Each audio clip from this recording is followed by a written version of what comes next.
YouTube पे बहुत सारे ऐसे वीडियोस देखे हैं जो कि टू वे ऑथेंटिकेशन को इनेबल करके YouTube चैनल को प्रोटेक्ट करने के लिए बता रहे हैं। वैसे सही भी है, YouTube के गाइडलाइन के हिसाब से टू वे ऑथेंटिकेशन इनेबल करके आप चैनल को मोनेटाइज करने के लिए ज़रूरी है, नेसेसरी है।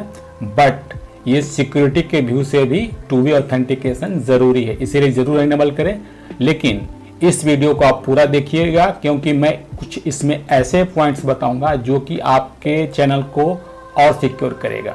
ठीक है, तो लेट्स स्टार्ट। सबसे ज़रूरी बात कि जो आपने मेल आईडी से चैनल क्रिएट किया है उसको अबाउट सेक्शन में आप मत लिखिएगा। दूसरा मेल आईडी कॉन्टैक्ट के लिए लिख सकते हैं, लेकिन जिस ईमेल आईडी से आपने चैनल क्रिएट किया है उसको अबाउट सेक्शन में मेंशन मत करिएगा। ठीक है, अब जो है यहाँ पे मैंने अपने ईमेल आईडी और पासवर्ड को डाल के यहाँ लॉगिन किया है।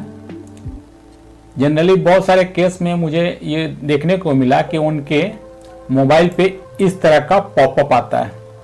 ठीक है, वहाँ पे यस करते हैं या नो करते हैं, फिर भी उनका जो अकाउंट है वो हैक्ड हो जाता है। तो वो कंफ्यूज रहते हैं कि उनको ये क्लिक करना है या नहीं करना है। तो सबसे पहले आप तो इस चीज़ को पहले अवॉइड कीजिए। सबसे पहले आप जानना चाहेंगे कि ये जो पॉपअप है वो क्यों आता है। जनरली ये गूगल का ही पॉपअप है जो कि उसके डिफ़ॉल्ट ऑप्शन में इनेबल रहता है प्रायोरिटी फर्स्ट में।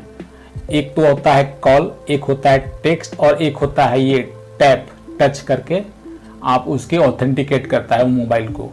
तो सबसे पहले जो हैकर्स हैं इसी का मतलब मिसयूज़ कर रहे हैं।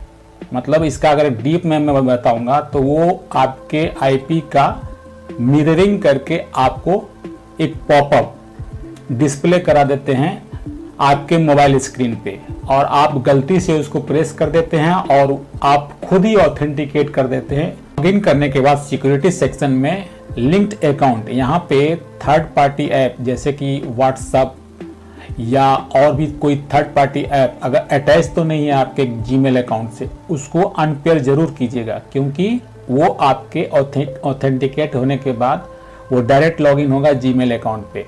तो आप इसको चेक कर लीजिएगा लिंक अकाउंट किसी ऐप या थर्ड पार्टी ऐप से वो लिंक है या नहीं।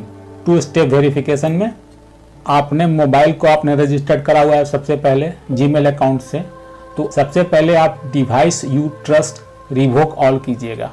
ठीक है, इससे होगा क्या कि जितने भी अनऑथराइज्ड डिवाइस आपके ईमेल आईडी से कनेक्टेड हैं वो अनपेयर हो जाएंगे। ठीक है, इसके बाद आप सिक्योरिटी की जोड़िएगा।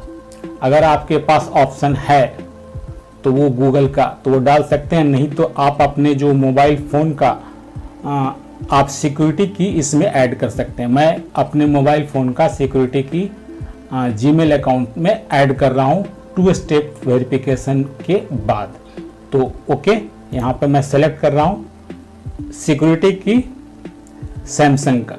ठीक है, तो डन, सिक्योरिटी की ऐड हो गया है। अभी ये सपोर्ट करने लगा है जीमेल पे, पहले सपोर्टेड नहीं था।